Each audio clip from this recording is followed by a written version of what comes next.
우리 시각으로 내일 새벽입니다. 1시쯤 그리고 현지 시각으로 정오쯤 이재명 대통령과 트럼프 대통령이 한미 정상회담을 갖게 됩니다. 우리 시간으로 하면 이제 몇 시간 남지 않았습니다. 언론에서 여기저기 흘러나온 얘기를 종합해보면 관세 협상을 거의 다시 하겠다는 분위기, 거기에다가 정상회담을 취소할 수도 있다, 이런 러트닝 상무장관의 으름장까지. 김성환 평론가님, 두근두근 저만 그렇습니까?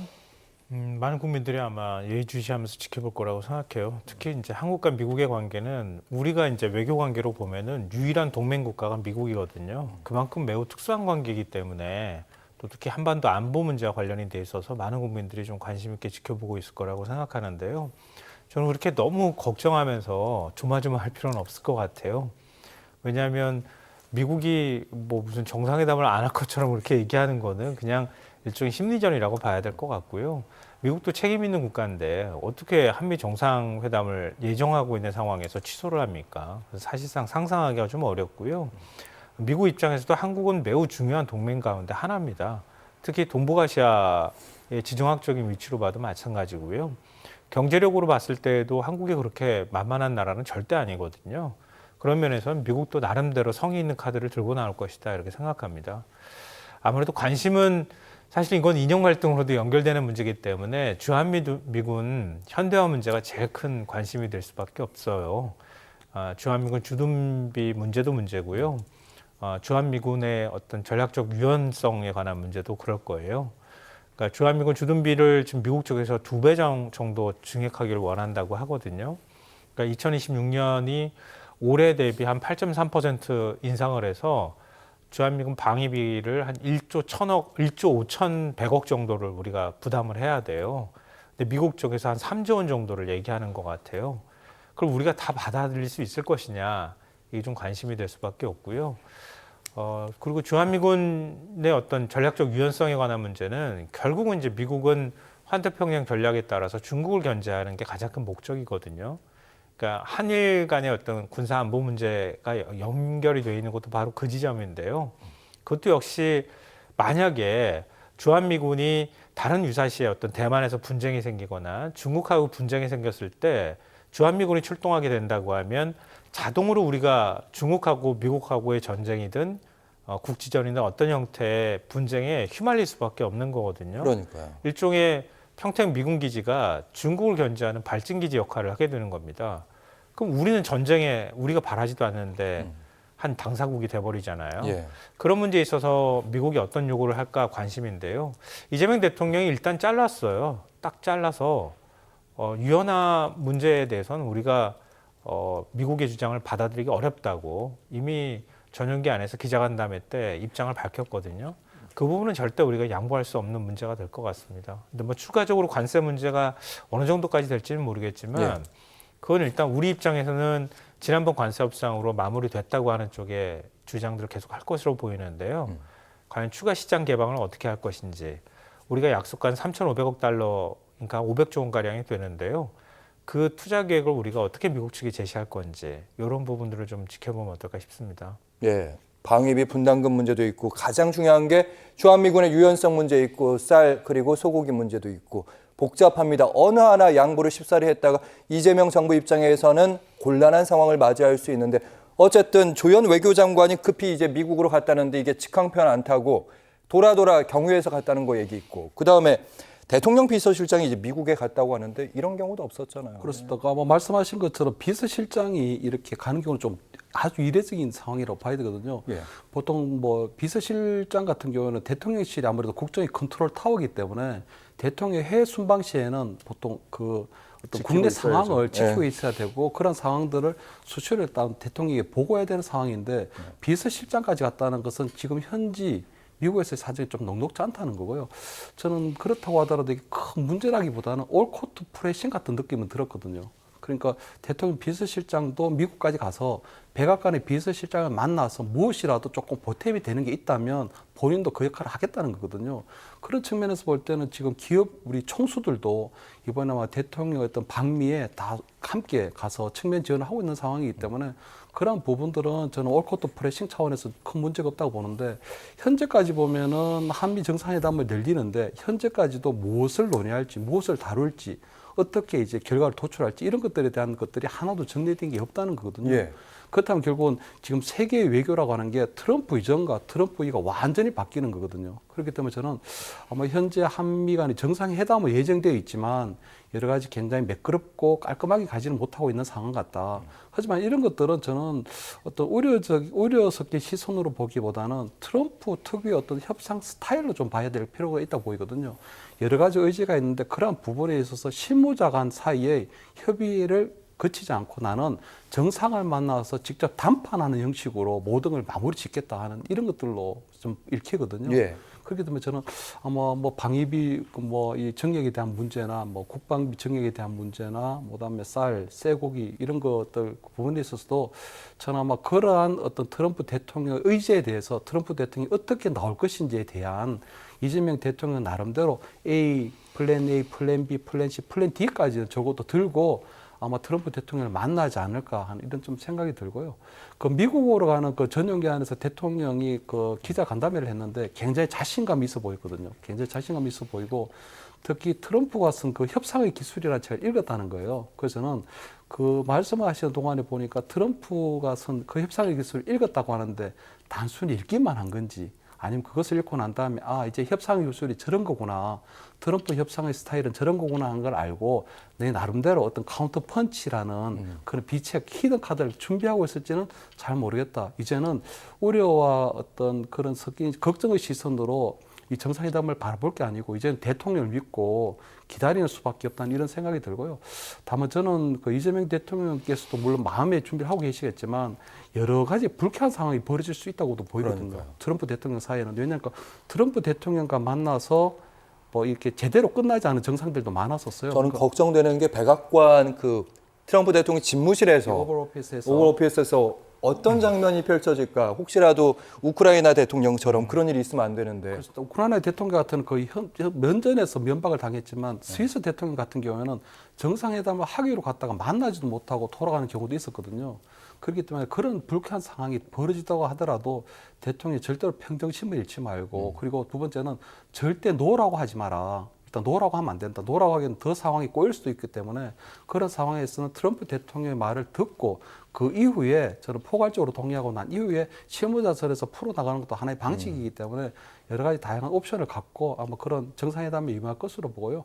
지금은 이제 믿고 대통령을 믿고 기다리고 지켜보는 수밖에 없다. 이런 말씀드립니다.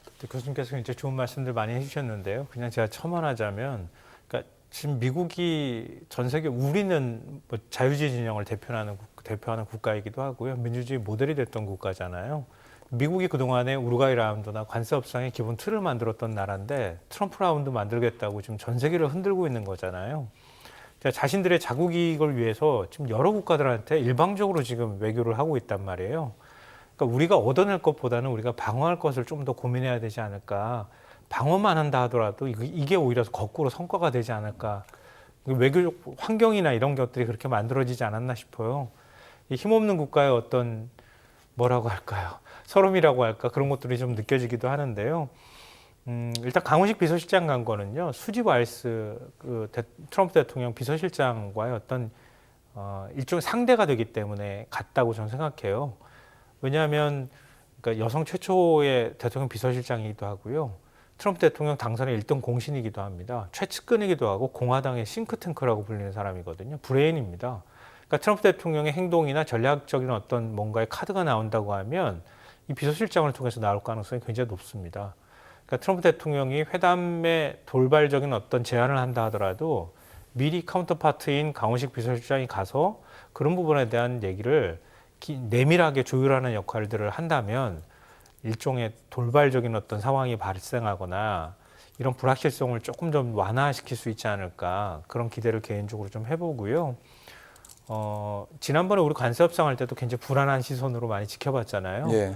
이재명 대통령 기자간담회 때 얘기를 한 것처럼 일단 국익이 우선이다. 그리고 둘째로는 이건 전체 모든 외교의 가장 기본적인 목적일 텐데요. 상황을 불확실성을 제거하는 방식으로서의 일종의 주변 국가들하고 안정적인 관계를 유지하는 게 대통령이 할 수 있는 최선의 어떤 방법이거든요. 지향점이거든요. 그런 면에 있어서는 이재명 대통령이 좀 잘 풀어나가지 않을까 개인적으로 좀 그렇게 기대를 합니다. 일본하고의 관계도 그랬고요. 미국하고 관세 협상 풀어갈 때도 그랬고 지금도 역시 그런 결과를 우리가 예측해 볼 수 있지 않을까 싶어요. 조금만 좀 기대하고 믿어보면 어떨까 싶습니다. 김철인 교수님도. 그렇습니다. 저는 뭐 큰 틀에서 볼 때는 한미 정상회담 사이에서 논의될 게 금전에 그러니까 돈에 관련된 문제가 있고요. 그렇지 않은 분야가 있는데 저는 국방비 증액에 대한 부분도 보면 미국에서 얘기하는 게 지금 유럽의 각국에 대해서도 한 5%까지 올리라는 거거든요. 근데 보면 유럽 같은 경우는 한 3.5% 정도는 직접적인 방비로 들어가고 나머지 1.5% 정도는 간접 방비로 한다고 하는데 이재명 정부에서는 지금 전시 작전권 환수라고 하는 중대한 어떤 과제를 하려고 하는 상황이거든요.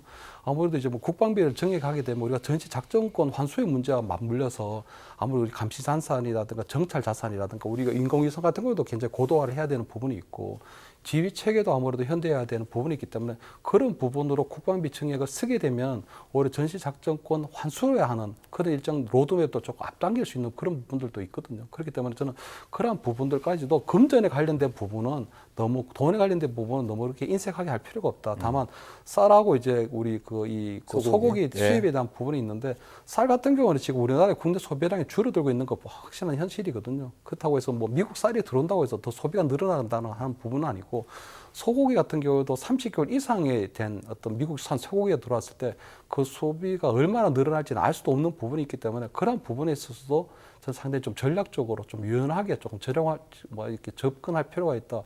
그 쌀하고 쇠고기 시장이 마치 도저히 내어줄 수 없는 그런 우리 대한민국의 보물 단지라고 생각할 이유는 좀 없다고 보거든요. 예. 그런 부분에서 조금 유연하게 접근을 하면 저는 트럼프 시대에 살고 있는 만큼 트럼프 룰에도 어느 정도 우리가 맞춰 나가는 그런 노력들이 좀 필요하지 않을까 이렇게 보입니다. 짧게 듣겠습니다. 네, 뭐 최근에 군간 기자를 만날 기회가 있었는데요. 전작권 전환에 관해서 우리가 너무 이렇게 불안해하거나 자신감 없는 태도를 보일 필요는 없다고 얘기를 하더라고요. 왜냐하면 그동안에 예를 들면 이런 겁니다. 우리가 방위 산업에 있어서 전 세계 5대 무기 수출국이거든요. 근데 우리나라가 준비가 안 돼가지고 작전 지휘권을 행사하지 못한다고 하는 걸 다른 나라는 어떻게 볼까요? 아마 이해하지 못할 거예요. 그러니까 전작권 전환 준비는 어느 정도 됐어요. 굉장히 오랜 시간 동안 준비를 하고 평가하는 작업을 했거든요. 마지막으로 걸려있는 문제는 미국이 한국과 똑같은 프로토콜, 한국과 똑같은 무기를 갖기를 원한다는 거예요. 이게는 뒤집어서 말하면 미국 무기 더 많이 사라는 얘기나 마찬가지입니다. 이 전작권 전환이 제일 큰 걸림돌이라고 얘기를 하고 있거든요. 그러니까 우리가 준비가 안 됐다고 자꾸 우리 스스로를 위축시키거나 좀 불안해하지 말고 전작권 전환도 미국의 요구를 일부 들어주는 한이 있다 하더라도 우리가 스스로 군사적 주권을 행사한다고 하는 측면에서 본다면 이제는 우리가 전작권을 받을 때가 된 겁니다. 그런 면에 있어서 우리 사회 내부 갈등이 항상 일어나잖아요. 이제는 우리가 그런 자존심은 좀 가져도 될 만큼의 국가가 됐다. 그걸 넘어서야 된다라고 하는 생각을 좀 했으면 좋겠어요. 너무 불안해하시면서 긴장하시지는 않아도 될 것 같다고 생각합니다. 한미 정상회담의 경제적인 측면은 잠시 뒤로 밀어놓고 정상회담의 정치적인 측면부터 짚어보도록 하겠습니다.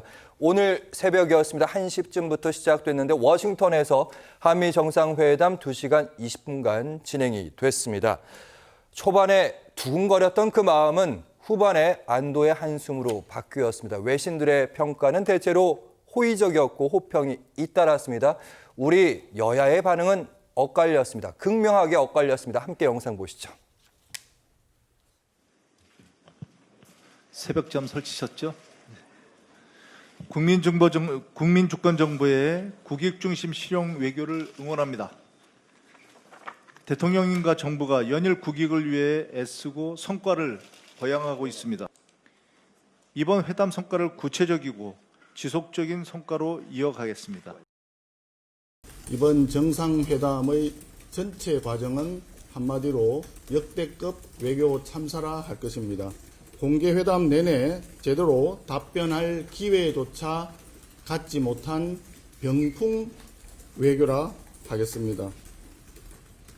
입국과 숙박, 환송 과정까지 홀대받은 수모 외교라 하겠습니다.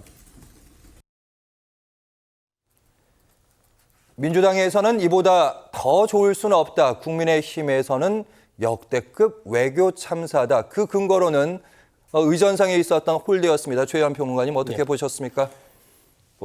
특정 숙박업소 원래 정상들이 묵는 장소에 묵지 못했다라고 해서 예. 뭐 골대라고 하는데 거기 원래 지금 이제 공사 중이라고 하지 않습니까? 백악관의 영빈관. 예. 일단은 우리 국민들이 놀랬던 것은 뜬금없이 트루스 소셜을 통해서 트럼프가 그 딱 2시간 반 전에 뭐 한국에서 혁명, 숙청 뭐 이런 단어를 올렸지 않습니까? 그래서 다들 놀랬죠. 이 도대체 무슨 말이냐. 그래서 사실 제가 오늘 오전에 그 현지에 간 기자하고 제가 통화를 했어요. 그때 대통령실도 그렇고 다 난리가 났다고 하더라고요. 근데 이 부분은 좀 이따 말씀드리겠습니다만 해프닝으로 끝났다. 그리고 방금 송원석 그 원내대표가 평가했던 대로 외교 참사다, 병풍 외교다, 수모 외교라고 했는데 그 근거가 없습니다. 이렇게 얘기하시면 안 되고요. 예. 저는 이제 왜 이런 얘기가 나왔냐면은 이제 다른 사람 그런 해석이 없어서 저만의 해석인데 지금 트럼프는 외부적으로는 관세 협상을 계속하면서 다른 나라를 압박하지만 내부적으로는 압박을 받고 있어요. 앱스타인 보고서 예전에 성매매 관련된 그런 보고서 뭐 공개하느니 마느니 하면서 내부에서도 압박이 들어오고 내부 지지층에서 지지층 압박이 예. 들어오고 여러 분야에서 지지율이 계속 떨어지고 있는 상황인데 이번에 그나마 기대할 수 있는 데가 마가 진영이에요. 마가 진영에서 계속적으로 이재명 대표에 대해서 이재명 대통령에 대해서 악마화하고 그러면서 계속 부정선거. 반미주의자 뭐 부정선거 이재명, 김민석, 정청래 다 반미주의자다 이렇게 계속 선동을 했어요. 그게 마가주의자들의 핵심에서 그렇게 얘기가 나오니까 예. 숙청이나 혁명이나 뭐 이런 단어를 통해서 너네 내가 당신들 의견 다 듣고 있다. 나 이런 얘기 할 수 있다라고 하면서 올렸죠. 그 소셜에. 초반에 그 SNS에 올라왔던 예. 그 숙청 혁명이라는 단어는 내부 정치용입니다. 내부 내부 정치용이에요. 정치용이에요. 네. 그러니까 나중에 고든창이 땡큐라고 했죠. 고든창이라고 하시면 이제 마가 진영 중에 한 명인데 맞습니다. 거기서 땡큐라고 모스탄 했죠. 이렇게 이어지는 그쪽 측면이 맞습니다. 있는데 그쪽에서 SNS나 아니면 실제로 전원으로 트럼프에게 속삭였다. 예. 그런 것들을 다 듣고 있어. 걱정하지 마. 내가 다 알아서 할게. 라고 하면서 마가진의 시그널을 보내는 내부용이었다라고 저는 해석을 해요. 예. 그런데 이렇게 해석하는 사람이 없더라고요. 저만 해석인지 모르겠는데 어쨌든 그 내부용과 함께 한국 정부에 대해서 압박도 될 수 있는 거죠. 예, 그가 될 수 있다는 생각하고 그냥 전체적인 그 정상회담에는 전혀 영향이 없었다라고 말씀드리겠습니다. 초반에 해프닝이었다. 국민의힘에서 대체적으로 얘기하는 의전상 홀대. 사실은 회담 결과를 보고 성과가 좋다 나쁘다 이런 평가는 할 수 있는데 의전상 홀대. 왜냐하면 이번에 국빈 방문이 아니라 실무 방문이잖아요. 네, 그렇습니다. 어떻게 보면 첫 단추가 왜 우리는 국빈이나 아니면 공식 방문이 안 되고 세 번째 단계거든요. 공식 실무 방문이기 때문에 왜 우리나라 대통령이 저번에 관세 협상 때 3,500억 달러를 투자한다고 하지 않았습니까? 요번에 우리나라 돈으로 210조, 다시 말해서 1,500억 달러를 또 투자한다고 했습니다. 추가로. 그러면 요번에 5천억 달러거든요. 그러면 일본이 5,500억 달러, 그다음에 EU가 6천억 달러인데 EU는 대한민국에 비해서 경제적 규모가 10배입니다. 그리고 일본은 2.7배죠. 그럼 우리나라의 어떤 경제 규모, 체력에 비해서 많은 것들을 저희가 퍼주는 상황이다.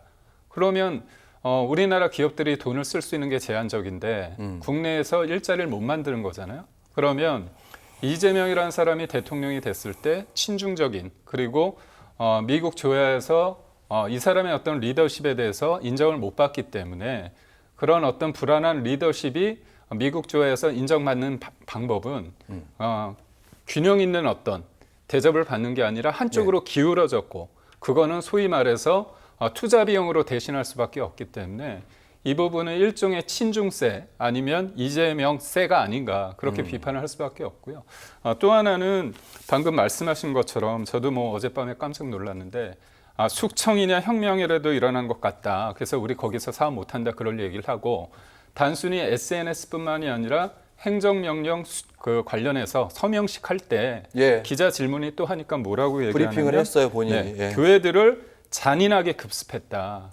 그런 표현을 하고 군 기지에도 들어가서 정보를 취득했다 이렇게 얘기를 했습니다. 예. 그리고 또 이재명 대통령 면전에서 특검 관련해서 막 설명을 하니까 갑자기 잭 스미스 하는데 앞에 이제 미친이라는 얘기를 하는 거 아닙니까? 정상 앞에서 잭 스미스가 누군지는 잭 스미스가 누구냐면 나를 저번 대선에 패했을 때 예. 특검이었죠. 그쪽도 특검. 그렇죠. 예. 그래서 자기를 기소해서 재판을 하게끔 했던 사람이고 본인한테 가장 안 좋은 사람입니다. 아하. 그런데 대한민국 특검 얘기를 하는데 갑자기 잭 스미스를 데려다 한 거 아니냐 그렇게 얘기를 했죠. 예. 근데 미국 사람들은 그거를 보고 웃을 수 있습니다. 하지만 대한민국 당사자, 대한민국 대통령과 그 참모들은 웃을 수 있는 환경이 아닌데 그거를 대한민국 참모들이 좀 웃었어요. 사실은 트럼프 입장에서는 불편한 사람인데 그렇죠. 또 부당한 사람인데 네. 또 한국의 특검이랑 비교하는 것도 한국의 그렇죠. 특검도 부당하지 않느냐 이런 얘기. 그렇죠. 그렇기 때문에 이건 뭐냐면 근데 끝까지 너무 이거를 다큐로 진지하게 질문하면 웃기지 않습니까? 그렇기 때문에 뭐 오해다 농담처럼 이렇게 빠져나간 거죠. 그러니까 결국은 저는 이제 트럼프가 이 얘기를 1탄, 2단, 3탄까지 한 거잖아요. 이 얘기를 한 건 두 가지 의미가 있습니다. 첫 번째는 이재명 대통령, 이재명 정부가 하는 특검과 여러 가지 상황을 지켜보겠다. 두 번째는 뭐냐면 압박 전술을 통해서 내가 취할 수 있는 거를 충분히 취하겠다. 그 상황에서 지금 어제 이재명 대통령실 상황은 이게 가짜뉴스 아니냐 그런 것까지 하면서 굉장히 혼돈의 시간이었거든요. 결국 이재명 대통령이 가지는 어떤 리스크 그것으로 인해서 우리가 굳이 치르지 않을 비용을 치러야 되는 상황 아니었나 이렇게 비판하고 있습니다. 근데 이 상황에 대해서 말씀드리자면은 맨 처음 숙청 혁명 이런 얘기가 왜 나왔습니까? 소위 해서 마가 진영 쪽에서 트럼프의 귀에 대고 계속 속삭였던 거예요. 모스탄이 한국에 와서 부정선거론을 이야기하고 계속 주장을 했던 거예요. 그러니까 지금 부정선거를 계속 주장하는 사람은 이재명을 대통령으로 인정하지 않겠다라는 것이거든요. 그 연장선상에서 이 얘기 나오고, 근데 정상회담에서 이야기할 수 없으니까 이런 얘기가 나온 거에 대해서 충실히 대통령이 해명을 했어요. 그래서 웃고 넘어간 거예요, 잭 스미스는. 근데 이걸 가지고 진지하게 트럼프 대통령이 너 이재명 두고 봐. 내가 널 지켜보고 있어. 이상하게 행동하면 안 돼. 라고 경고한다라고 얘기한다는 것은 예. 말이 안 되고요. 더군다나 우리나라 주권국가입니다. 내정 간섭이다. 힘의 역관계는 있겠지만 주권국가로서 트럼프 대통령이 우리나라 대통령에 대해서 그렇게 한다라고 하면 이건 기분 나빠해야 할 일이고 맞서 싸워야 되는 일이죠. 그건 제가 기분 좋게 보는 게 아니고요. 안타깝다는 겁니다. 왜냐하면 단순히 트럼프뿐만이 아니라 민주당이든 공화당이든 이재명 대통령을 불안한 시선이 있습니다. 그래서 저번에 이제 여야 의원들이 미국을 방문했습니다. 그때 트럼프의 측근이라는 사람을 만났습니다.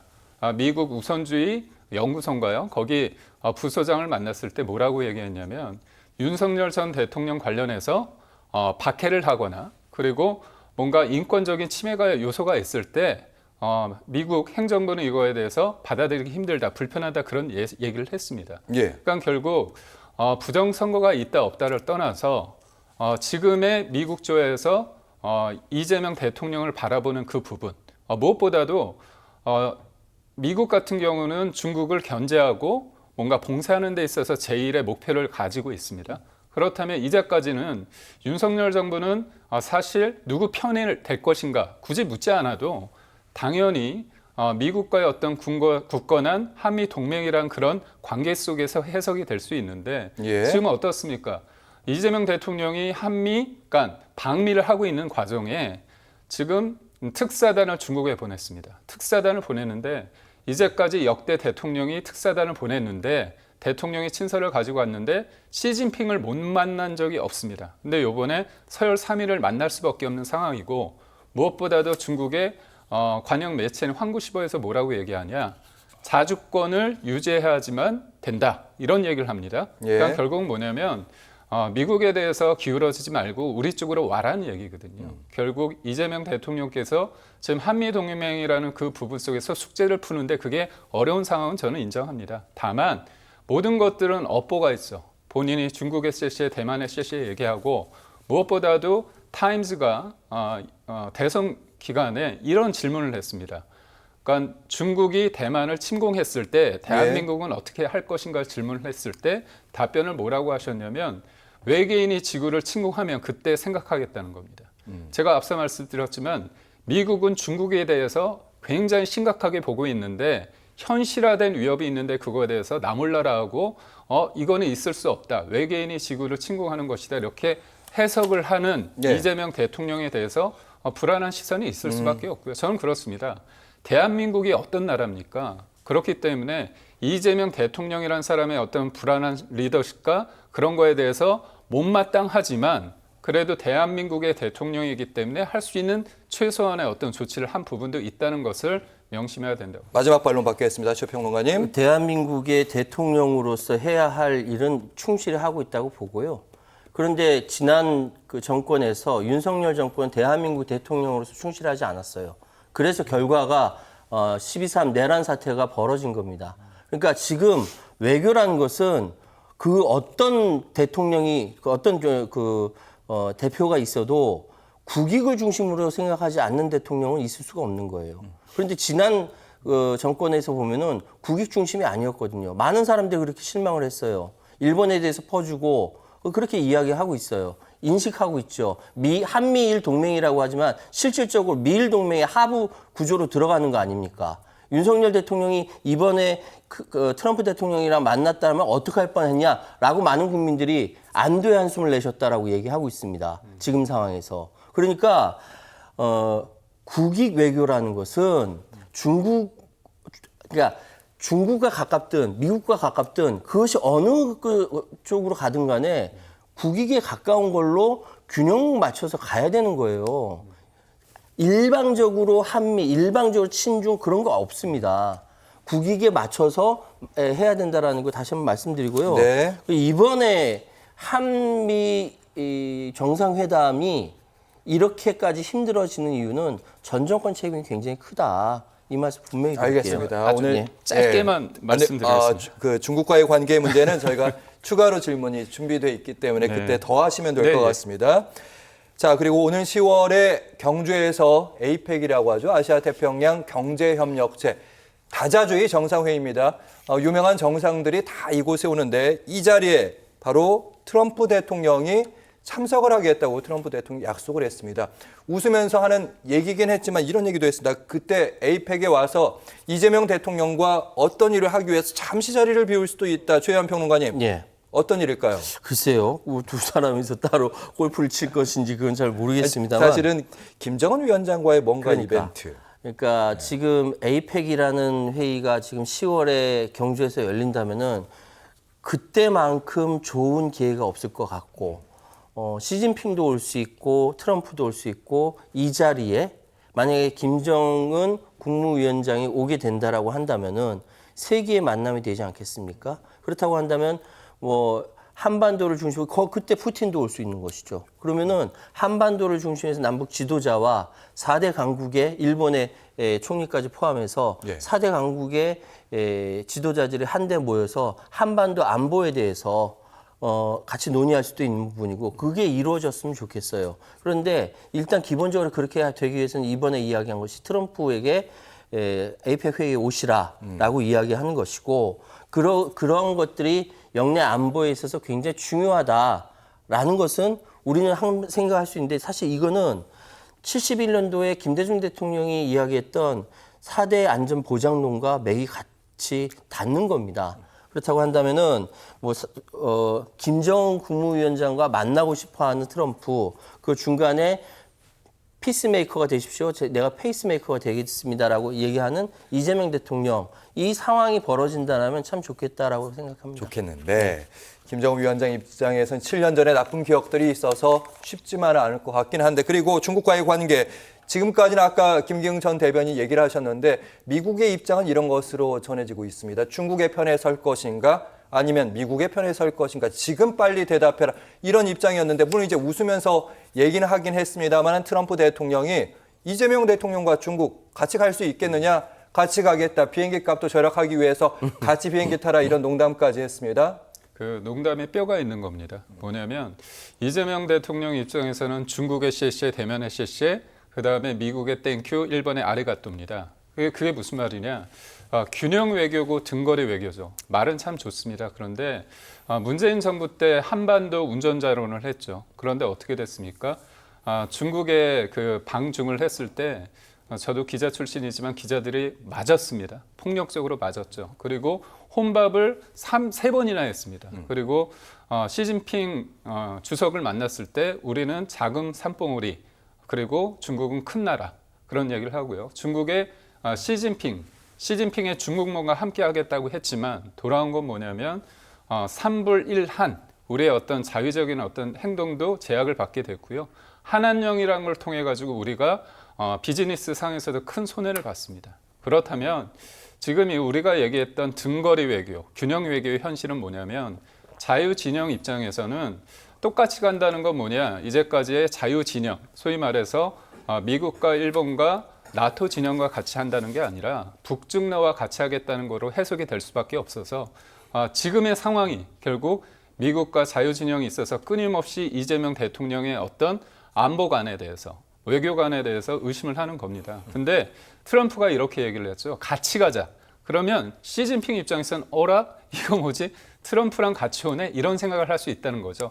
말은 완곡하게 우리 비즈니스 비행기값 아끼면서 간다고 하지만 만약에 제가 앵커님 집에 가는데 누가 중간에 어떻게 보면 양다리를 걸치고 있는 사람이 저랑 같이 간다 그랬을 때 어라 얘는 뭐지? 이런 생각을 할 수 있는 거 아닙니까? 그런 측면에 있어서 이게 단순하게 실용이란 거, 이 윤석열 대통령이요, 왜 같이 외교를 했겠습니까? 그때는 실용으로 말하기에는 러시아가 우크라이나를 침공하고요, 중국이 이른바 권위주의 체제 속에서 문제가 있었기 때문에 우리가 진영과 함께 할 수 있는 거는 그때는 뭐냐, 가치라는 걸 통해서, 민주주의와 시장 경제라는 가치라는 걸 통해서 같이 갈 수밖에 없는 거고요. 오늘 뒤늦게 이재명 대통령이 얘기를 했습니다. 네. 안보는 미국, 경제는 중국이라는 이 부분에 대해서 벗어나겠다고 했거든요. 안중경미, 맞나요? 반대죠. 안미 경중, 죄송합니다. 안미 경중에 대해서 감사해요. 예. 이 부분에 대해서 뭔가 생각을 바꾸겠다는 거 아닙니까? 뭐 이재명 대통령께서 현실적으로 인정을 하셨기 때문에 제가 볼 때는 그건 긍정적으로 보되, 그만큼 세상이란 게 내가 적당하게 양다리를 거친다는 게 결국은 표현이 그럴 수 있지만 다리가 찢어질 수 있다, 이런 표현을 쓰고 싶습니다. 죄송합니다. 최한병 시간 관계상 마지막 말씀, 이제 실용 얘기하려면 친중 친미 다 해야 되고 다 뭐 함께 하는 거 다 좋은데 본인의 체급이 커져야 된다, 대한민국이, 이런 말씀으로도 해석이 됐습니다. 이재명 대통령과 도널드 트럼프 미국 대통령의 첫 정상회담 말 그대로 무사히 끝났습니다. 정치 이상으로 경제에 미칠 파장은 아주 주목됩니다. 경제적인 측면에서 분석해 보도록 하겠습니다. 이인철 참좋은 경제연구소장이 해설해 주도록 하겠습니다. 어서 오십시오. 먼저 한미 무역 합의, 굵직한 합의까지는 나온 게 없어 보이긴 하는데 트럼프 대통령이 이런 말을 했습니다. 한국이 자꾸 재협상 하자고 한다. 택도 없다. 이미 협상 끝났다. 우리 이재명 대통령도 그쪽이 자꾸 재협상 하자는데 우리 이미 끝난 거다. 이런 입장. 어떤 말이 진짜입니까? 어쨌든 결론만을 놓고 보면 외신도 그렇고 사실은 협상 2시간 반 전 발칵 SNS가 뒤집혔어요. 자, 한국에서 무슨 일이 벌어지고 있는지 모르겠다. 마치 숙청이나 그리고 혁명이라도 일어난 것 같아서 거기서 무역할 수 없다, 이 얘기를 하니까 뭐 대통령실 발칵 뒤집혔고요. 진위 여부 아마 통화가 장난이 아니었을 겁니다. 전 사실 밤새 내내 봤어요. 저도요. 참 못 주무셨군요. 그런데 뚜껑을 열어보니 너무 화기애애해요. 정말 외신이 뭐라고 얘기했느냐, SNS 글로 긴장감은 있었지만 상당히 조금 회담이 잘 진행됐다, 대화는 우호적이었다라는 겁니다. 일단 이재명 대통령이 이른바 이제 거래의 기술, 트럼프 대통령의 이 책을 굉장히 정독한 것 같아요. 트럼프 대통령은 지금 전 세계에서 노벨 평화상을 지금 받으려고 엄청나게 여러 가지 일을 하고 있습니다. 그렇습니다. 자, 이거를 비를 잘 맞춰줬어요. 정말로 당신이 대통령 되고 나서 다우지수 사상 최고치 갔죠. 전 세계 7개 지금 전쟁의 중재를 하면서 당신이야말로 세계의 메이커가 등장하는데, 당신은 피스메이커, 나는 페이스메이커. 웃겼어요. 그리고 이재명 대통령이 가져간 볼펜은 펜메이커. 이 펜메이커는 한국산이에요. 그렇죠. 주가가 또 움직였어요. 맞아요. 진짜로 이러다 보니 그 말에 너무 들떴잖아요. 시켜주면 더 말하는 스타일이거든요. 그랬더니 이제 이참에 이 대통령이 본심을 드러냅니다. 전 세계 유일한 분단 국가인 한반도 평화도 만들어달라. 그러면서 나 김정은하고 친해. 여기다가 그 타이밍에 기자가 절묘하게 질문해요. 자, 그러면 10월에 있는 한국에서 열리는 APEC 정상회담에 참여할 거냐? 참여하겠다. 그러면서 간 김에 또 김정은 만날 거냐 그러니까 그거 좋은 아이디어인데? 까지 얘기하면서 연내 만나고 싶다. 물론 성사 여부는 뭐 김정은이 나올지 아니면 실제로 들떠서 얘기한 건지는 파악이 안 됩니다. 근데 왜 이 얘기를 하냐면 우리는 사실 이번 회담 가면서 가면 3,500달러 어디에 얼마나 어떻게 투자할 거야? 투자 로드맵 세세히 적어갔고요. 거기다가 안보의 현대라고 해서 이제 방위비 분담금부터 시작을 해서 여기다가 지금 조율되지 않은 쌀과 쇠고기와 같은 문제 여러 가지가 다 걸려 있었거든요. 다 준비를 했는데 정작 이제 경제보다는 오히려 안보 쪽에 안보로 얘기하다 보니 자기의 치적을 오히려 홍보하느라고 시간이 별로 없었던 거예요. 그러니까 이제 대화하는 시간도 거의 50분, 1시간 가까이 모두 발언도 길어졌고 거의 대부분이 다 자기 얘기예요.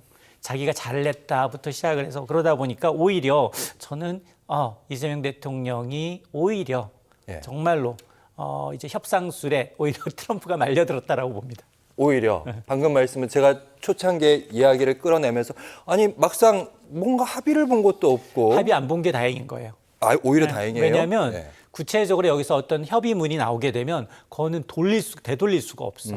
그런데 지금 물론 실무진들은 굉장히 깝깝할 거예요. 왜냐하면 의견 차이가 있는 것들이 꽤 돼. 그러다 보니까 실무 차원에서 굉장히 골이 아프겠지만 그러나 정상 간 합의문이 만들어졌다. 거기에는 디테일이 300페이지가 넘어가요. 그러니까 그 디테일을 골격이 잡히는 거기 때문에 오히려 합의 안 한 게 더 낫다라고 봅니다. 일단 유예를 해둔 게 맞다. 그리고 우리 입장에서는 트럼프 대통령이 에이펙에 온다니. 맞아요. 그러니까 굉장히 의미심장한 게 에이펙이 이제 경주에서 열리잖아요. 차기는 중국 열려요. 그러면 원래 차기 예정국 이제 수장은 오게 돼 있습니다. 관례. 그러면 관례상 오게 되면 그러면 한반도에서 다시 중국과 미국이 수장이 또 맞닥쳐서 협상하라는 이제 그 그림이 그려지기 때문에 여기에다 만약 김정은이 여기다 등장을 하게 되면 굉장히 이제 정말로 굉장히 이제 분위기가 끌어올 수 있는 거니까 아마 노벨 평화상을 노리는 트럼프 대통령이 정말 사전에 김정은과 조율이 된다라고 하면 올 수도 있을 것 같긴 해요. 근데 이제 김정은이 움직일 거냐 이 부분은 또 미지수고 오게티라면 이거예요. 다른 거 다 예상했는데 예상하지 못했던 거. 주한 미군 기지 우리한테 달라. 소유권을 주장했다는 건 땅을 달라고. 그러니까 이게 지금 전 세계 어디에도 미군 기지가 있는 곳에는 다 리스 임대예요. 근데 그걸 달라고 했다라는 거 우리는 뭐 수용도 어렵겠지만 일단 그 즉석에서 우리가 반발을 하지 않은 것 잘했다라고. 오히려 잘했다. 괜히 거기서 얘기 섞어가지고 괜히 또 이상한 얘기 듣는 것보단 낫다. 알겠습니다. 그리고 김정은 위원장 입장에서도 트럼프 대통령이 나를 언급했고 이 부분에서 분명히 북한에서 주목을 했을 것 같긴 해요. 그래서 뭐 오늘 대북 관련주도 많이 움직이고 있다고 하는데 주식시장에서 우리 조선업계 입장에서는 뭐 미국 조선소에 투자를 해야 되는 상황이긴 한데 맞아요. 트럼프 대통령이 흥미를 갖고 있는 건 맞는 것 같아요. 1차로 이제 한미 협상 이제 디데이 유예 하루 전에 이제 했던 것도 이른바 마스카 프로젝트 가장 트럼프가 이제 좋아하는 이른바 이제 조선업 재건을 한국의 힘으로 도와주겠다라는 거였죠. 근데 이재명 대통령도 3가지 선물을 갖고 갔어요. 하나가 이른바 골프채. 트럼프 대통령 골프 강해요. 뭐 가서도 자기 유럽 가서도 정상회의 하기 전까지 자기 골프장에서 골프 칠 정도니까 두 번째가 거북선 갖고 갔어요. 거북선은 의미가 있어요. 조선 협력에 상징하는 바가 커요. 거기다가 한미가 그려져 있는 국기가 들어가 있는 모자까지 가져갔어요. 3가지를 가져갔습니다. 그러다 보니 트럼프가 가장 먼저 꺼낸 경제 통상 이슈가 되어는 여전히 조선업이었어요. 과거에 우리도 잘 나갔어. 하루에 한두 척 이상 배 만들었는데 지금은 1년에 2-3채야. 그러니까 한국이 힘을 빌려서 우리 조선업을 이제 좀 부흥시킬 것이다. 그러면서 해양 대중국 이제 견제하겠다라는 의도를 드러났는데 우리는 이미 이제 TF팀이 구성이 됐어요. 조선 3사. TF팀이 구성돼서 이게 1,500억 달러잖아요. 거의 209조 원에 가까운 돈이기 때문에 이미 뭐 하나 같은 경우에는 아마 이재명 대통령이 내일쯤 필리 조선소라는 하나가 인수한 미국의 조선소가 있어요. 가보면 다 뒤집어 엎어야 돼요. 너무 형편없어서 거기 너무 이제 낙후돼 있어서 다 뒤집어야 되는데 우리가 바라는 건 뭐냐? 미군의 이제 해군의 MRO 시장이라고 해서 유지 보수 해군 군함을 만들게 되면 그걸 유지하고 보수하고 정비하는 이 시장이 굉장히 커요. 몇십 년 된 배들 다 맞습니다. 필요하잖아요. 예. 그러니까 그 시장이 매년 한 20조 원 이상 성장할 것으로 예상이 되는데 거기에 누가 가겠느냐. 중국은 당연히 배제되는 거고 그러면 넘버 투인 한국이 들어갈 가능성이 높기 때문에 거기다 우리는 금융지원 패키지까지 들어가 있기 때문에 아마 이제 이 시장을 이제 선점한다라는 의미가 좀 있어 보입니다. 알겠습니다. 당장 미국의 군함들 하나하나씩 우리나라 쪽에서 우리 조선소 쪽에서 MRO 사업을 수주를 한다고 얘기들이 나오고 왜냐하면 있는데. 이게 사실은 120년 된 이 존슨법 때문에 아니 적어도 미국인이 만들고 미국 땅에서 만든 배만 미국인이 소유한 배만 이제 해안을 드러나도록 하는데 이 법까지 존슨법까지 개정하면서 한국이랑 협업하겠다라는 의사를 표기했기 때문에 그게 바로 이제 마스가 프로젝트이기 때문에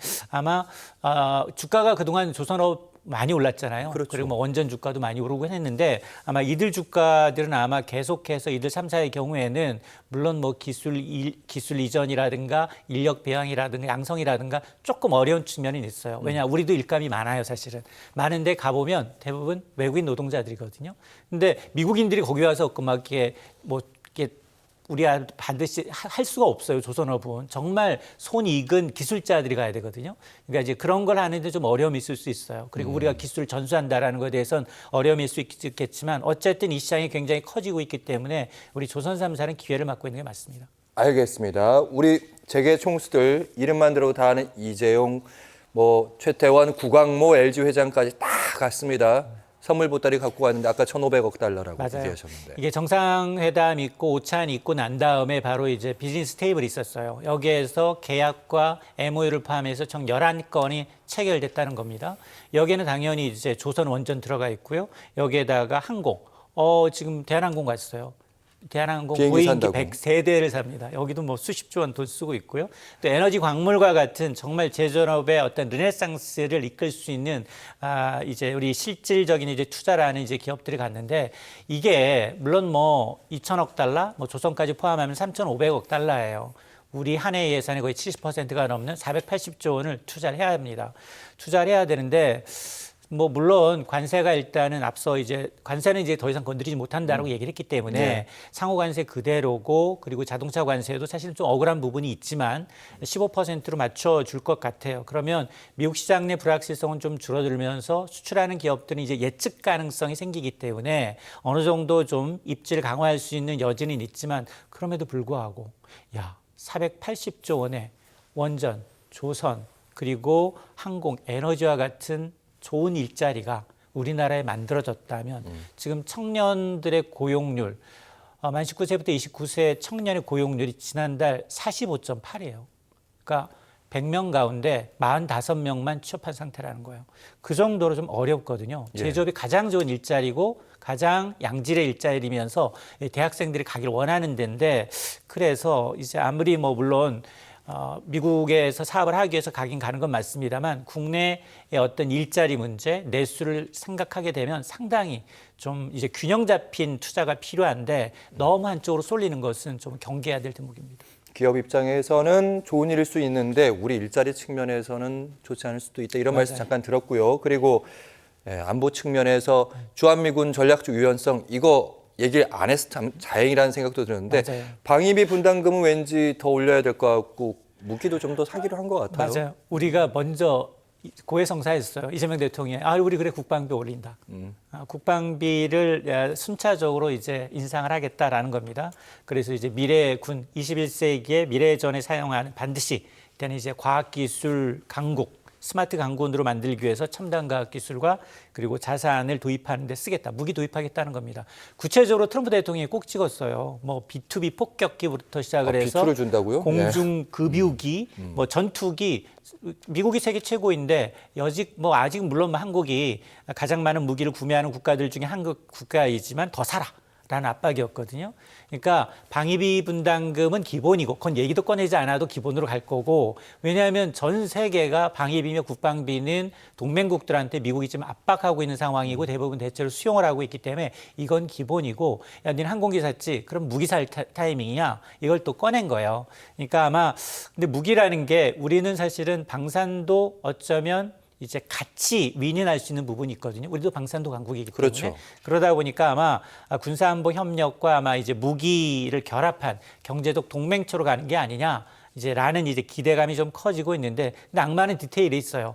정말로 디테일한 건 아직 실무 협의체에서 지금 진행이 되고 있기 때문에 예. 몰라요. 뚜껑을 열어봐야지 알아요. 이재명 대통령이 3박 6일간의 일정을 모두 끝내고 오늘 새벽에 귀국했습니다.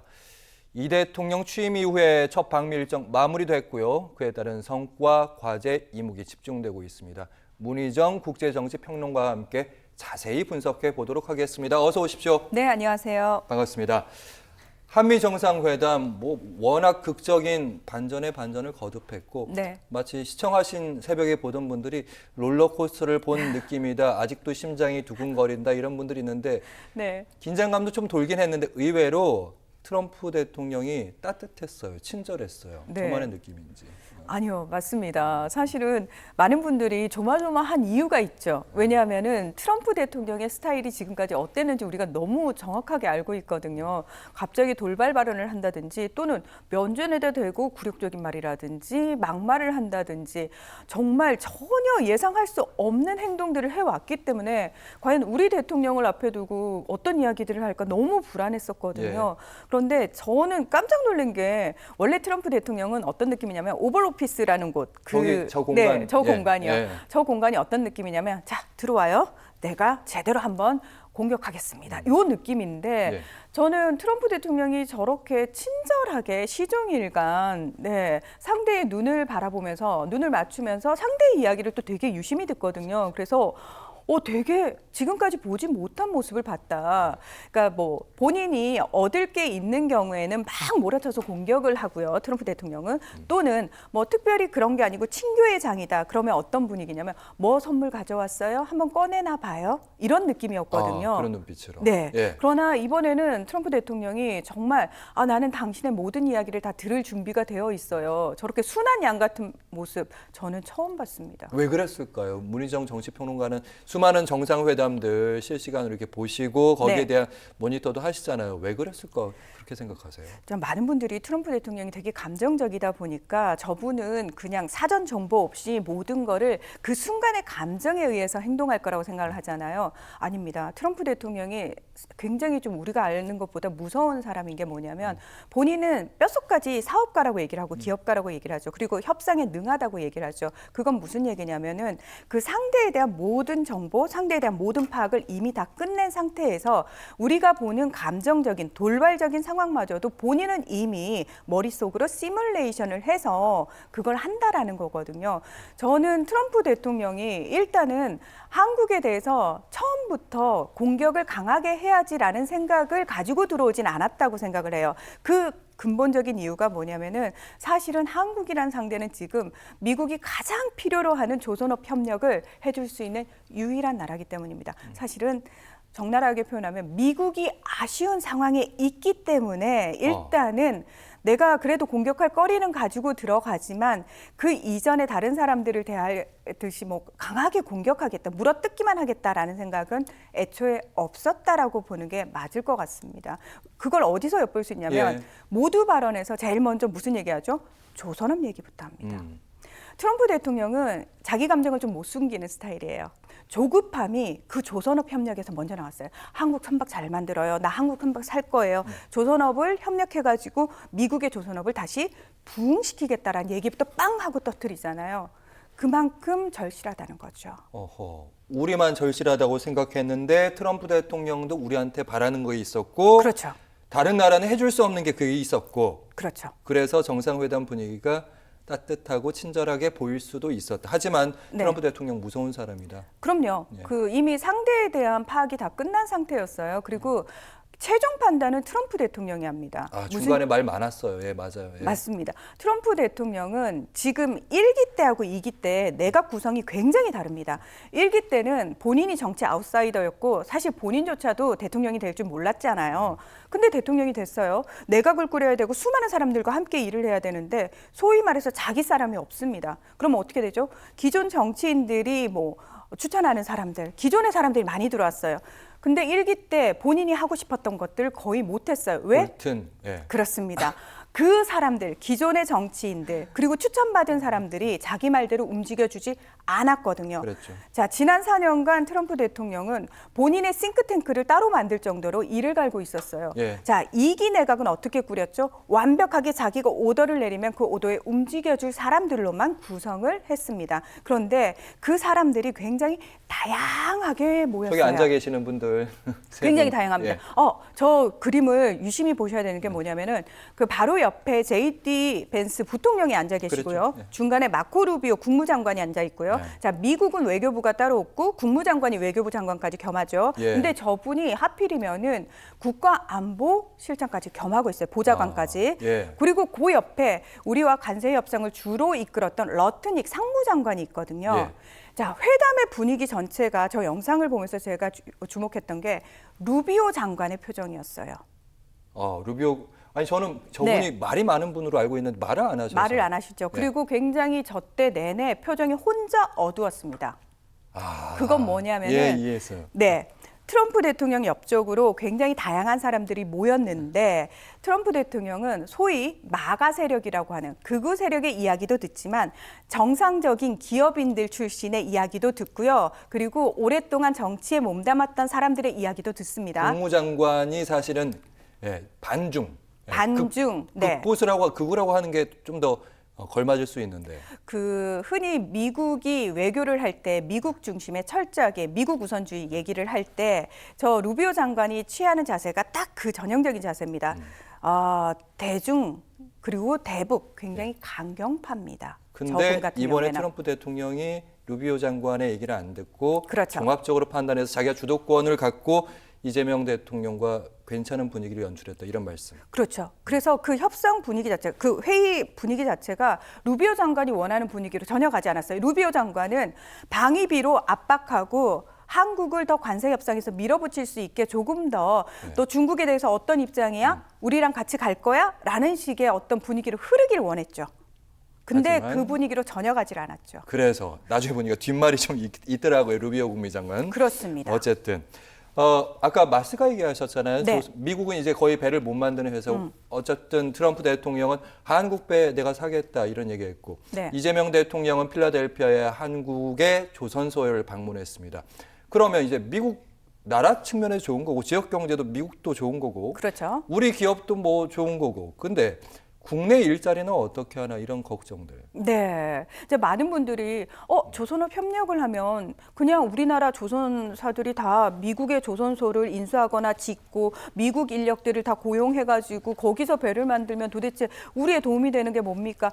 중국은 이렇게 얘기를 했어요. 야, 너네 조선업 공동화 현상 벌어질 거야. 다시 말해서 미국이 한국 조선업 쭉 빨아서 미국으로 다 가져가면 니들 조선업은 죽을 거야라고까지 경고를 했거든요. 예. 자, 그런데 제가 미국의 현실을 알려드릴게요. 미국의 조선업이 망한 거는 기본적으로 일단 2차 세계대전 때는 미국이 최상이었어요. 거기서 만들어내는 군함수도 엄청났고요. 조선업이 화랑이었죠. 근데 그 뒤로 이어지면서 어떤 상황들이 벌어지냐면 더 이상 배를 그렇게 많이 만들 필요가 없어진 상황이 돼버렸어요. 거기에 플러스 자, 미국은 이 선박을 만드는 게 안보하고 관련을 지어가지고 일단 미국의 해군함은 절대로 다른 나라에서 만들 수 없게 만들어놨습니다. 그러면은 미국 조선소는 어떻게 되죠? 국가가 보호해주는 기업이 되는 거예요. 업종이 되는 거예요. 그러면은 자체적으로 열심히 경쟁을 해가지고 내가 살아남을 그 생각을 할 필요가 있을까요? 그렇죠. 예. 네. 그리고 또 하나 상선과 관련해서는 미국 연안을 돌아다닐 수 있는 배는 무조건 미국 배여야 돼요. 그러면은 법이 있잖아요. 그래서 존슨 아까. 법이라고 예. 있죠. 자, 그렇게 되면은 미국 조선소는 그냥 운영이 될 수 있는 거예요. 경쟁에서 도태될 수밖에 없는 상황이었다. 그렇습니다. 한국이라든지 중국이 열심히 조선업에 있어서 세계적인 경쟁을 하는 동안 미국의 조선업은 그런 식으로 사양길로 접어들었다는 거죠. 네. 자, 또 하나 조선업은 결국 노동 집약적 그렇죠. 업종이잖아요. 장인들의 그렇습니다. 손길. 네. 맞습니다. 장인들. 그러니까 숙련공들이 있어야 되거든요. 근데 미국 같은 경우에는 그 숙련공이라고 해서 돈을 더 많이 주느냐? 그게 아니었다라는 겁니다. 그래서 실질적으로 맥도날드에서 그냥 돈을 버는 것과 조선소에서 돈을 버는 것 비슷하다는 거죠. 그래요? 힘든 노동을 안 하겠다는 겁니다. 거기에 대한 걸맞은 대우를 하는 게 기본인데 장인들한테. 그렇죠. 그러다 그걸, 보니까 네. 인력들이 다 도태됐고 그게 10년, 20년 그 긴 기간 동안 돼버렸기 때문에 아예 그렇죠. 조선업에 그 뿌리조차도 없는 상황. 당연합니다. 그래서 지금 필리조선소 말씀하셨잖아요. 거기 뭐 1,500명이 근무를 하고 있다고 하는데 숙련공은 거의 없어요. 미국인 숙련공은. 그러다 보니까 어떤 상황이 벌어지냐면 하나오션이 한국에서 숙련공들 데려가가지고 지금 36개월 동안 견습생 프로그램을 운영을 하고 있다는 거예요. 그러면은 지금 미국에서 조선소를 세우고 미국 많은 시민권자들을 고용해가지고 배를 만들려면은 많은 미국 시민들이 그래 내가 조선업에 가서 노동을 해야지라는 생각을 해야 되잖아요. 예. 그게 쉽지가 않다라는 겁니다. 자국 내의 문제 때문에. 그렇습니다. 그리고 숙련공들이 되려면 한참 오래 걸리고. 그렇습니다. 노동 집약적이고 그다음에 더 중요한 거는 인건비가 사실은 미국이 비싸죠. 우리나 중국에 비해서 너무 비싸잖아요. 그러니까 미국 정부도 그걸 압니다. 아니까 뭘 하냐면은 인정을 해주는 부분이 있는 거죠. 이건 현실적으로 우리 여기서 배를 못 만든다는 걸 아니까 한국에서 부분 만들어가지고 조립을 미국에서 하면 미국 배로 인정. 모듈 우리가 거의 다 만들고 니네 그렇죠. 한 10개 모듈 갖다 줄 테니까 합쳐. 합치는 건 미국에서 하면 그거 인정해 줄게를 사실은 법안으로 만들려고 했지만 그 시간이 많이 걸리니까 대통령 행정명령으로 한다는 거예요. 그 얘기까지 나온 이유가 그겁니다. 그래서 예. 많은 분들이 진짜 한국 조선업 죽는 거 아니? 죽을 수가 없고요. 왜? 한국의 조선업 기술을 따라올 수가 없습니다. 미국이 그거 10년 정도 하면 따라올 수 있을까요? 아니요. 그거 불가능합니다. 자, 알겠습니다. 그리고 배라는 게요. 우리 문희재 생각에 평론가님? 네. 요 질문은 이거 가지고 거의 한 20분 해도 됐을 것 같은데요. 예. 네. 어쨌든 결론은 걱정하지 마시라. 투자자분들 그리고 일자리 찾는 분들. 네. 한국의 조선은 당분간 쭉 갈 것이다. 미국 쉽지 않다. 그리고 이번에 공동성명이나 공동언론 발표문이 없었습니다. 네. 이거 오히려 더 잘 된 거다. 괜히 거기에 어떤 글자 써 나왔다. 거기에 속박되는 것보다 애매모호한 게 낫다. 이런 분들이 많으시더라고요. 맞습니다. 지금 공동 성명 나온 나라들이 있나요? 일본이 좀 하려고 하는 것 같고 유럽연합 하려고 하는 것 같고. 하려고 하는 것 같죠. 예. 그런데 그거를 중요한 건 그 나라들도 유럽연합도 일본도 안 하는 이유가 있을 거 아닙니까? 트럼프 대통령의 특징은 뭐냐면 계속 말이 바뀌어요. 예. 그러고 우리가 그 얘기를 합니다. 그냥 뉴노멀은 뭐다? 그냥 트럼프 대통령하고 다시 얘기하고 다시 얘기하고 다시 얘기하는 거다라고 얘기를 하거든요. 일단 트럼프 대통령 자체가 계속 새롭게 이야기를 하고 싶어하는 사람이기 때문에 본인이 그 공동성명으로 딱 박아놓는 거에 대한 부담이 있다는 겁니다. 본인조차도. 그렇습니다. 기억나는 게 생각해보니까 일본이 간 투자 데미펀드 했더니 그거 가지고 짝짝 긋고 숫자 자기가 고쳐 써버렸잖아요. 네. 언제든지 트럼프 대통령 그 상황을 원하고 있다. 그럼요. 예. 네. 말 나오는 거 보니까 자동차도 지금 25% 품목관세가 매겨져 있다. 원래 우리 약속은 15%인데 그렇죠. 그것도 서명을 안 한다는 거잖아요. 네. 그래서 언론에 나오는 얘기가 이거 소고기랑 쌀 좀 더 개방하면 해줄 수도 있었는데 이런 얘기들 나오는데 설득력 있는 얘기입니까? 아니요. 그 얘기는 그냥 흘러나온 얘기잖아요. 트럼프 대통령이 한 얘기가 아니잖아요. 네. 자, 트럼프 대통령이라는 사람은 정치인이에요. 철저하게. 그래서 본인이 내가 이런 성과를 얻었어를 끊임없이 자기 지지자들한테 이야기하는 사람이거든요. 그러면 나머지는 뭘 해줘야 되냐면은 실무진선에서 알아서 해줘야 되는데 자, 지금도 미국은 뭘 하고 있냐면은 각 기업별로 자, 니들이 원하는 조건을 우리한테 이야기를 해봐라고 계속 이야기를 듣고 있는 거예요. 이건 무슨 얘기냐면 얼마든지 그 미국 기업들의 이야기에 따라서 바뀔 수 있다라는 겁니다. 그러니까 트럼프 대통령조차도 본인의 얘기를 확신을 못하는 거죠. 알겠습니다. 일단 시간을 보는 게 맞다 이런 말씀이시네요. 당연합니다. 알겠습니다. 이해했습니다. 네. 선거도 있으니까 그들에게. 그렇죠. 알겠습니다. 그리고 이제 여러 가지 분석들이 있는데 대미 투자 펀드가 한 3,500대고 그리고 이제 우리 기업들이 모아서 뭐 따로 한다는 게 한 1,500억 대고 이거 다 마련할 수 있는 건가? 네. 왜냐하면 그게 다 마련하면 6천억 달러 정도? 그럼 우리 돈으로 한 몇백 조예요, 이게. 네. 700조 되고. 이거 가능한 액수입니까, 일단? 네, 이거는 트럼프 대통령과 미국의 장관들이 이야기하는 금액이죠. 그러니까 우리가 큰 금액을 이야기를 했죠. 근데 우리 정부 측은 뭐라고 얘기하냐면 이거 그냥 보증이나 우리 정부가 보증이나 대출. 그러니까 우리 기업이 자발적으로 미국 기업과 이런 식으로 투자를 하겠다 또는 협력을 하겠다라고 하면 우리 정부가 보증을 해줄 수 있고 어느 정도 대출을 해줄 수 있는 금액입니다라고 이야기를 하고 있고 트럼프 대통령이나 또는 미국의 장관들은 아닌데 뭐 그 나라에서 돈을 이만큼 주기로 했는데 그 모든 문제가 걸려 있는 게 유럽연합도 걸려 있고요, 일본도 걸려 있고 우리나라도 걸려 있습니다. 예. 자, 그 상황에서 지금 트럼프 대통령 본인이 하고 싶은 말을 계속 한단 말이에요. 그리고 너무 웃긴 게 재무장관이 하는 얘기가 다르고요, 상무장관이 하는 얘기가 다릅니다. 자, 이 상황에서 그럼 우리는 어떡하죠? 우리가 급할 이유가 없어요. 전혀. 자기네들 의견이 아직 통합이 안 됐잖아요. 예. 저희는 그냥 보고 있으면 좀 되는 거죠. 그리고 이웃 국가들이 어떻게 하는지. 그것까지 발맞춰 가면 되겠네요. 그렇습니다. 알겠습니다. 그리고 마지막 질문이 될 것 같은데 이 대통령은 일단 뭐 전략적 유연성 이건 테이블에서 탁 빠졌어요. 네. 그래서 아마 국방비 증액하겠다 이 얘기를 한 것 같은데 갑자기 트럼프 대통령 B2 팔 수도 있다 뭐 이런 얘기예요. 진짜 B2를 파나?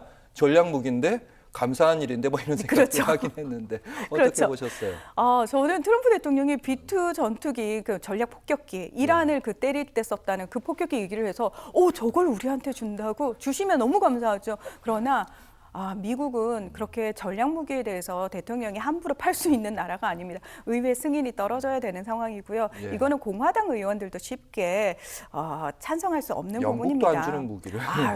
절대 안 줍니다. 절대 안 주죠. 예. 근데 어떤 의도인가요, 이제?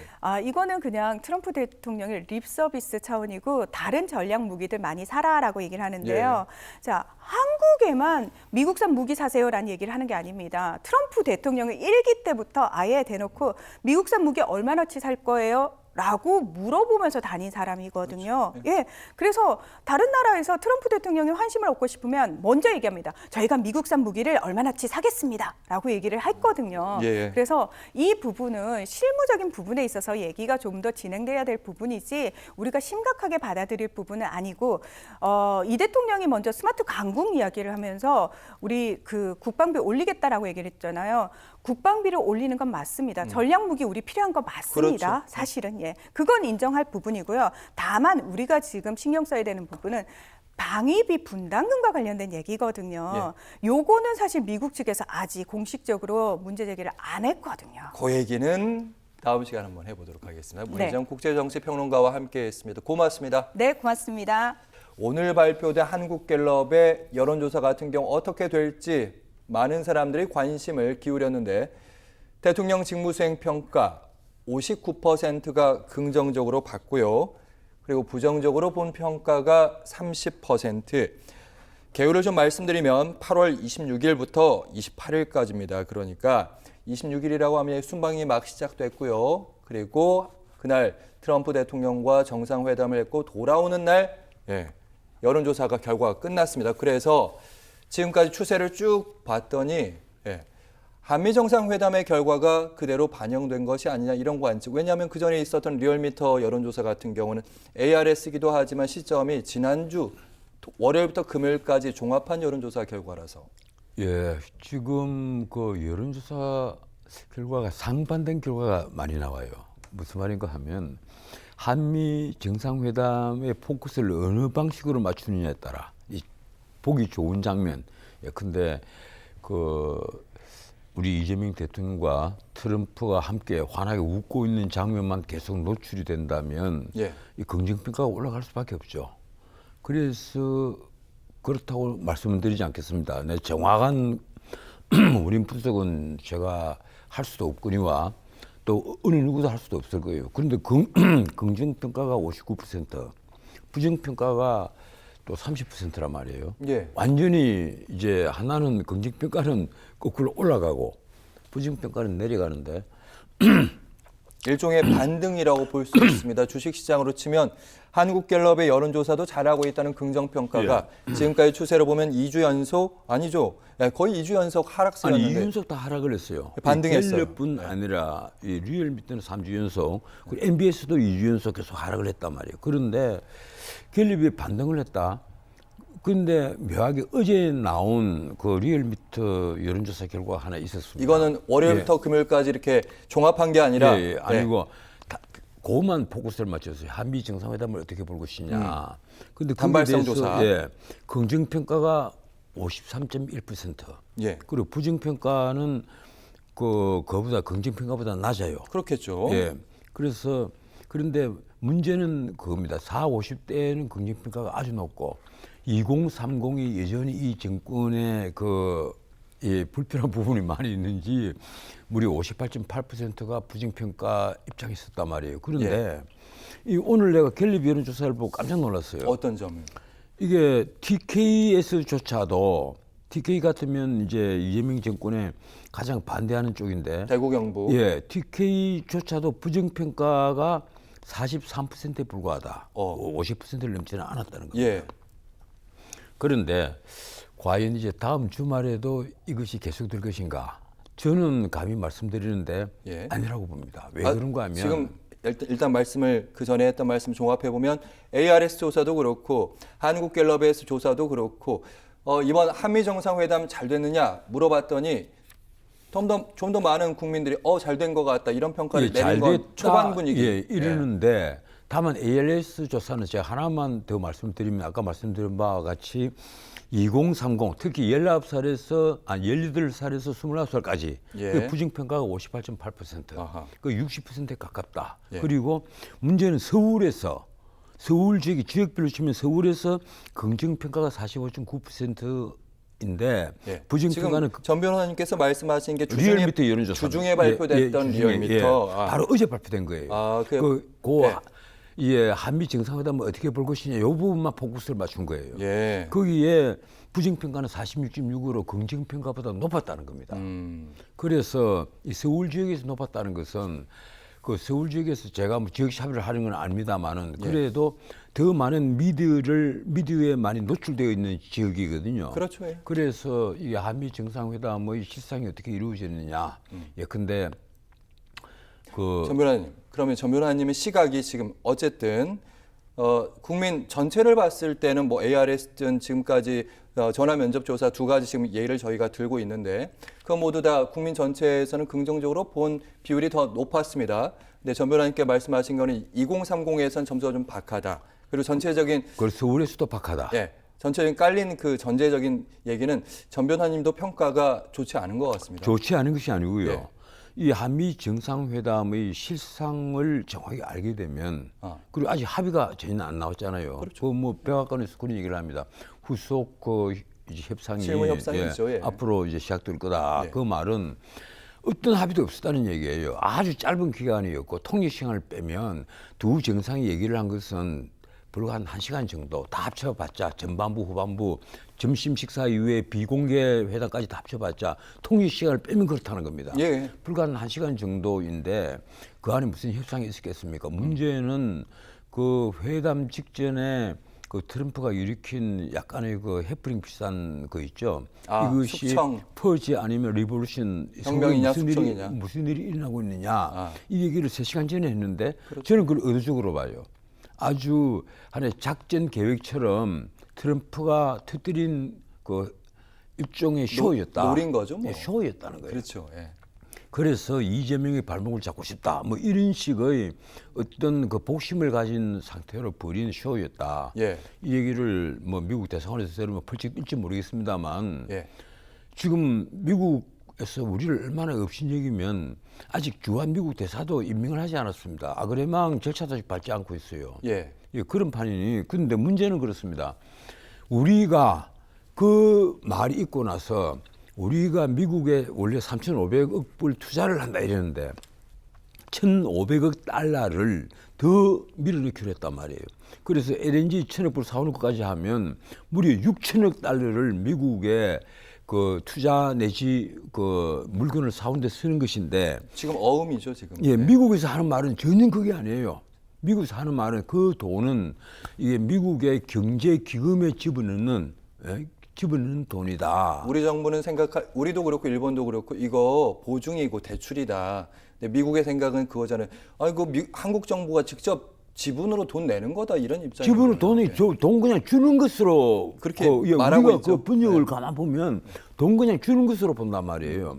이게 경제 안보 기금에 돈을 넣는 것으로 보는 거예요. 그래서 그게 이익금은 90%는 미국 것이다. 이게 러트닉 상무장관의 얘기입니다. 예. 이러니까 한미 간의 시각 차이가 워낙 큰데 나는 우리 정부에서 그 협상을 담당했던 대표적인 인물이 구윤철입니다. 기획재정부 장관. 예, 구윤철 예. 기재부 장관이 예.